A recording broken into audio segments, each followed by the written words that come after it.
ఇంద్ర అనే cinema start అవుతుంది, చిరంజీవి గారిది, బి గోపాల్ గారిది. అందులో ఒక పవర్ఫుల్ చైల్డ్ ఆర్టిస్ట్ పాత్ర ఏదో ఉందని, ఏదో సంథింగ్ అలాంటిది ఒకటి రాసుంటే సో ఆయన అన్నారు, ఆ మేకప్ మ్యాన్, బాబు నువ్వు చిరంజీవి గారికి అంత క్లోజు, చూడు మరి ఇక్కడ వైజయంతి ఫిల్మ్స్ నేను ఇంట్రడ్యూస్ చేసింది కూడా, బట్ చూడు నెక్స్ట్ ఇంద్ర అనే సినిమా ఇలా జరుగుతుందని అన్నారు. అంటే నేను అక్కడ ఏదో అతనికి చెప్పాలి కాబట్టి, అవునా అయితే ఈసారి దత్త అంకుల్లో చిరంజీవి అంకుల్లో కలిసినప్పుడు అడుగుతానే అని నేనేదో అన్నా. అంటే ఐ వాజ్ 5 years old ఇది జరిగినప్పుడు. అంటే ఆయన అన్నారు అవసరం లేదు, ఆయన పక్క సెట్లోనే షూటింగ్ చేస్తున్నారు, ఇప్పుడు అడగచ్చాను. అంటే సరే అని చెప్పి నేను ఆల్రెడీ కమిట్ అయిపోయాను కదా, సో నేను ఇంకా అటు నుంచి పక్కన సెట్లో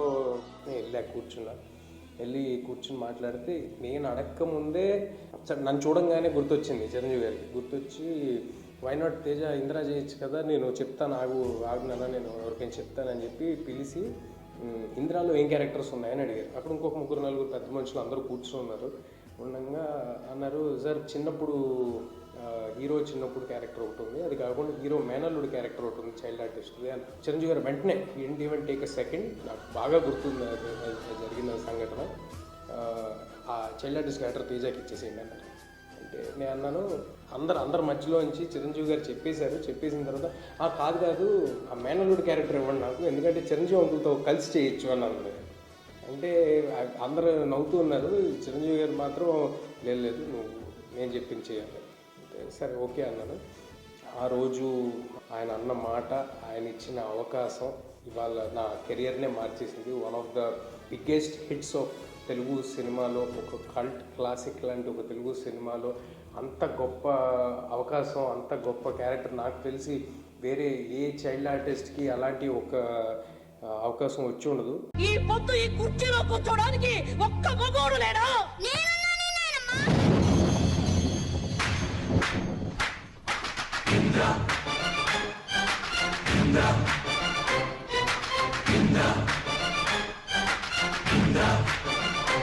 నాకు 6 years ఉన్నప్పుడు ఇంద్ర రిలీజ్ అయినట్టు ఉంది.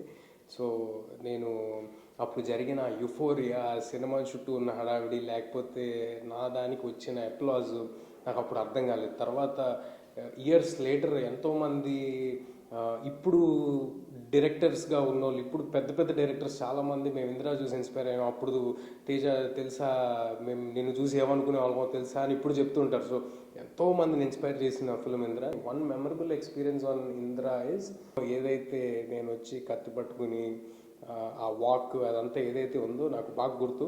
రాఘవేంద్రరావు గారు వేరే పని మీద ఏదో గంగోత్రి లొకేషన్స్ చూడడానికో ఎందుకో ఇందిరా హౌస్కి వచ్చారు. అరే చాలా పవర్ఫుల్గా ఇలా చేయాలి అలా చేయాలి ఏదైనా చెప్పారు. నాకు ఇది బాగా గుర్తున్న ఒక మూమెంట్. ఇందిరా 175 days ఫంక్షన్ విజయవాడలో చేసినట్టున్నారు. స్టేజ్ ఎక్కితే కనుచూపు మేర మొత్తం జన సముద్రంతో నిండిపోయి చిరంజీవి గారి మీద ప్రేమ వాళ్ళందరూ కురిపిస్తూ అంత హ్యూమంగస్ క్రౌడ్ నేను ఎప్పుడు చూడలేదు. ఐ థింక్ అంత పెద్ద మాస్ స్టార్, అంత పెద్ద మాస్ సూపర్ హిట్ ఫిలిం, అందరి ఆదర అభిమానాలు పొందిన సినిమా అలా కుదరటం అనేది చాలా అద్దుగా జరుగుతుంది. అలాంటి సినిమా ఇంద్ర.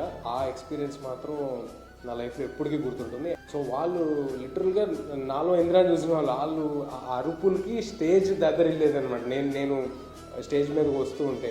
సో అంతటి ప్రేమ అదంతా ఆ సినిమాకి సమకూరటం, ఆ సినిమాలో భాగమవటం డెఫినెట్లీ బ్లెస్సింగ్. నేను ఇంద్ర ఒరిజినల్గా రిలీజ్ అయినప్పుడు ఆ యుఫోరియా అదంతా ఎంజాయ్ చేసే వయసు కాదు నాది. బట్ ఈసారి మాత్రం డెఫినెట్గా ఎంజాయ్ చేద్దామని ఫిక్స్ అయిపోయాను. I have big plans to watch the film in theatre and I'm very excited. Wishing a very happy birthday to my dearest megastar, my inspiration, Chiranjeevi Gariki.